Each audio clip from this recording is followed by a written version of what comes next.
specifically Moi Teaching and Referral Hospital. As I said, 7 candidates are sitting the exams there. John Wanyama now joins us live from Moi Teaching and Referral Hospital.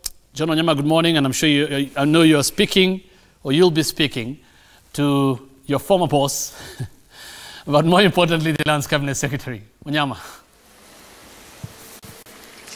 Thank you very much, Hussein, and indeed a very good morning. We are coming to you live from Moi Teaching and Referral Hospital, where 7 students, pupils are sitting for their KCPE exam in this particular hospital. And indeed, today I'm privileged to talk to my former boss, as you put it, and we would like to know how she has been really traversing through Nandi County and observing this particular important exercise to pupils who are sitting for this KCPE exam. And without wasting time, Hussein, let's talk to CS for Land.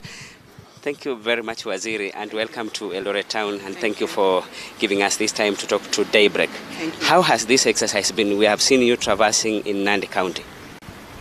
As you know, Wanyama, a number of my colleagues have been going around the country. I was in Nandi County, and now today I'm in Uasin Gishu County. I've done about 27 schools in Nandi County up to this morning, actually 29. Most of the cases were fine. We really didn't have any issue of cheating. There's only one incident in one school where the supervisor started the exam 30 minutes before time. That's a minor incident. Given the scale of the exam, there are 1 million candidates doing the exam. That's really, if I was to score for the Ministry of Education and the Kenya National Exam Council, I would score A+. Because you know the scale of the exam is massive. We've been trying to ensure that the exam is done with integrity, that our examinations are respected in different jurisdictions, not just in Kenya, but across the world. And to the extent of KCPE, I think we've done well. So far, so good. There are only a few incidents. Like I said, in an exam of this scale, that is expected. But by and large, I think we've done very well. There have been very few cases of cheating from where I've observed. The examiners have been on time. The materials have gotten to the centers on time. I know that there's a feeling that the exam has been militarized, but if that is what it takes to have an exam with integrity, I would say why not? But I think we've done very well. Now, we have really observed, like yesterday in the morning in Bukar Primary School in Elgeyo Marakwet County, girls are giving birth while doing exam, and there are so many this time around. Are you concerned about this issue?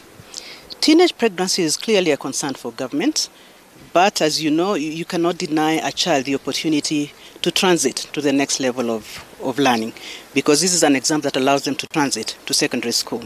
So while it is a concern for us as government that there are too many teenage pregnancies, we have to take into account the fact that you don't want to deny this child the opportunity to transit to another level of learning. So it's really a balancing act. Do you allow the child to stay at home and not sit the exam and waste out?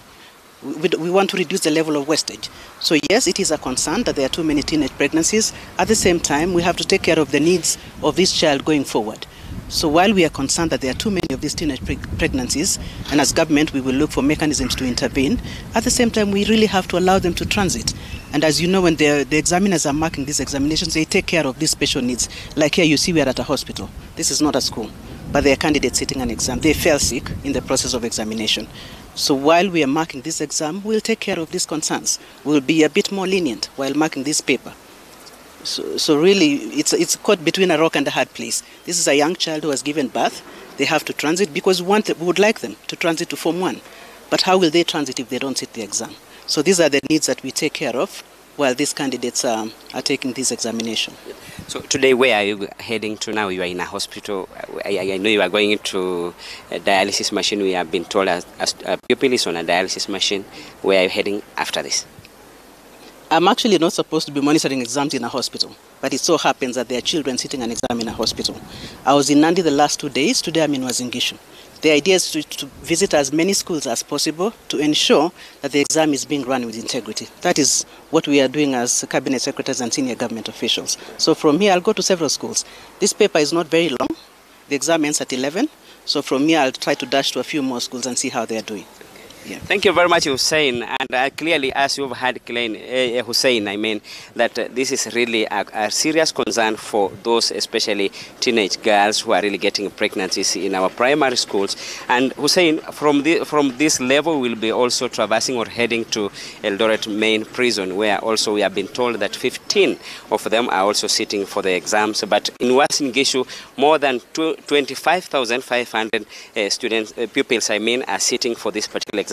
So Hussein, we will come back to you to inform you whatever is happening in Uasin Gishu County, together with our viewers wherever they are, and inform you especially when and how it happens. Back to you, Hussein. Thank you, Anyama. Thank you, Anyama, and say hi to our former boss.